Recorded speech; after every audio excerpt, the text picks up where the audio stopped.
Hi, I'm Dr. Joel Becker, founder and director of the Cognitive Behavior Therapy Institute and Cognitive Behavior Associates here in Beverly Hills, California. This is another in our series of helpful and informative videos about cognitive behavior therapy and various psychological problems. Today I'm going to talk to you about insomnia.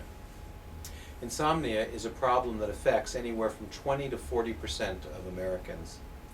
It's a very serious problem with some very serious after effects. Studies have shown that cognitive behavior therapy alone or cognitive behavior therapy in combination with medication often does better than medication alone.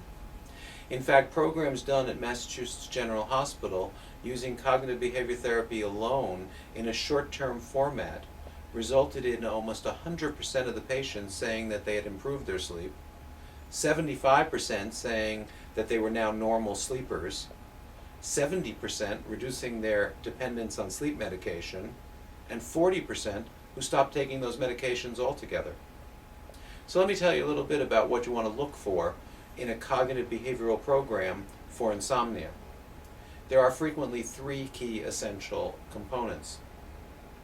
The first component that you want to be looking for is a component that we refer to as psychoeducation. In this psychoeducational component, you're going to learn probably more than you ever thought you needed to learn or wanted to learn about what constitutes good sleep. But this factual information is really important. Here you're going to learn about the role of good sleep hygiene. You're going to learn about what circadian rhythms are and how they play.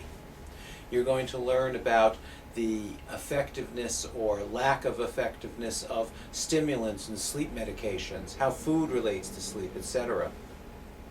All of these educational components are very important as we move into the second component. The second component is how you think about sleep, or the cognitive component. In this component, what we've learned is that many people have either erroneous or faulty ways of thinking about sleep that are actually hurting their ability to sleep. As a function of what they've learned in the first component, we help clients to develop more positive and helpful ways of thinking about their sleep.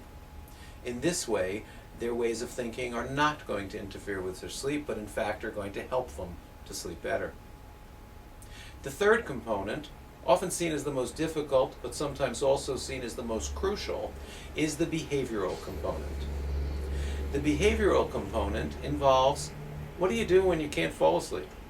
What do you do when you wake up in the middle of the night? What do you do when you wake up too early? People just don't know. And yet we have found things that are particularly helpful. Typical parts of this component involve sleep scheduling. They involve sleep restriction or limiting the amount of time in bed.